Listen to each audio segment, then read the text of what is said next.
The Singapore Airshow is back for its 10th edition next week, expanding beyond its mainstay in aviation and defense and into new frontiers in space.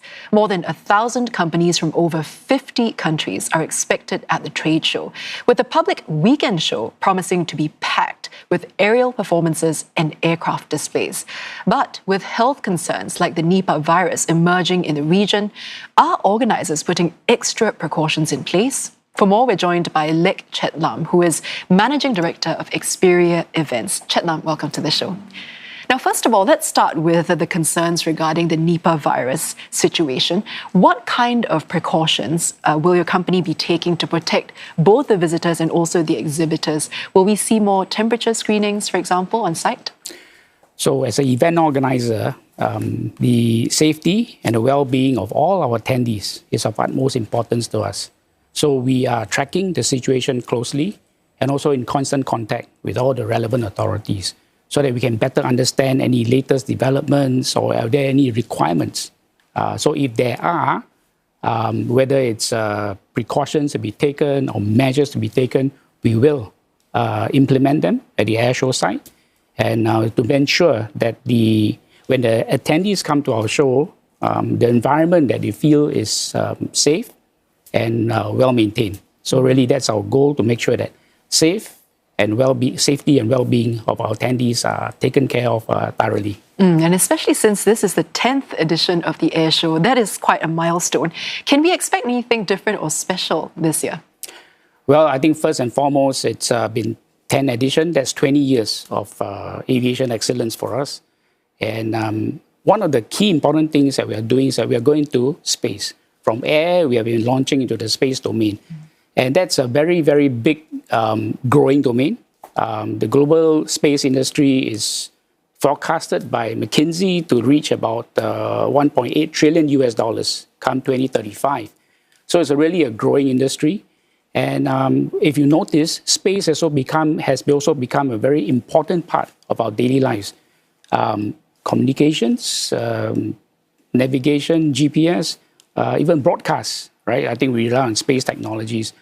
So as a visitor, if I go to the show, what can I see there that might be interesting for me when it comes to space? So I think it's a matter of understanding what are the applications and how we can improve our daily lives.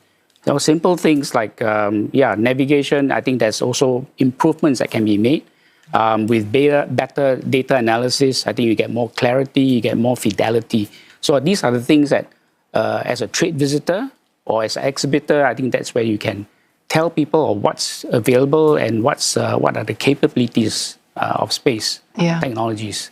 So you mentioned earlier that it has been 2 decades. That's 20 years. How has the industry, or especially with regard to the air show, how has that evolved, do you think? And are there any headwinds or tailwinds that you're expecting in the next few years?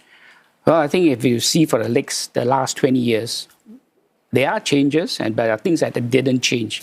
I think this that didn't change it's a very constant trend throughout the 20 years that the global aviation industry has been growing. Of course, there were hiccups along the COVID years, but it has recovered and it's on its growth path again. The other thing that did not change is all these growth years, Asia Pacific was always a key driver in driving the growth, and provided impetus. And also, Airshow, we have been also leveraging on this very buoyant and very robust market, and we've been growing from strength to strength. Since inception in 2008 till now, all our participating companies or attendees, we have grew probably more than 40%. So that's also a very strong testament of the strength and the maturation that the Airshow has come over the 20 years. Yeah. And on the back of this growth as well, what are some major trends that you think are set to really impact the industry going forward? And how will Singapore's aviation sector then need to evolve along with these changes? So there are many things that are happening. I mean, the AI is something that's coming on and is really impacting many aspects of aviation. You put a layer of sustainability. So we're going to be sustainable aviation. So that's what it touches on many areas, right? Sustainable aviation fuel production, better propulsion systems, But I think at least from my point of view, I think the most important thing is talent, because the industry is growing as per the forecast, and really it's a matter of making sure that we keep an eye on talent attraction, talent training, the ability to learn, unlearn, and relearn again, because things are going to move so fast. So we need to have that attitude that we need to learn many times and unlearn many times and relearn many times. And of course, retention of the talent, so that we have a pool of talent. At the same time, we have a pipeline of talent coming in that we can sustain the growth. So I think, to me, talent is one of the key things we need to keep an eye on. Yeah, and all of this will definitely be somewhat on show at the air show next week. So, Chet Lam, thank you so much for coming in and sharing all about that with us here on Singapore Tonight. I've been chatting with Leck Chet Lam, who is a Managing Director of Experia Events.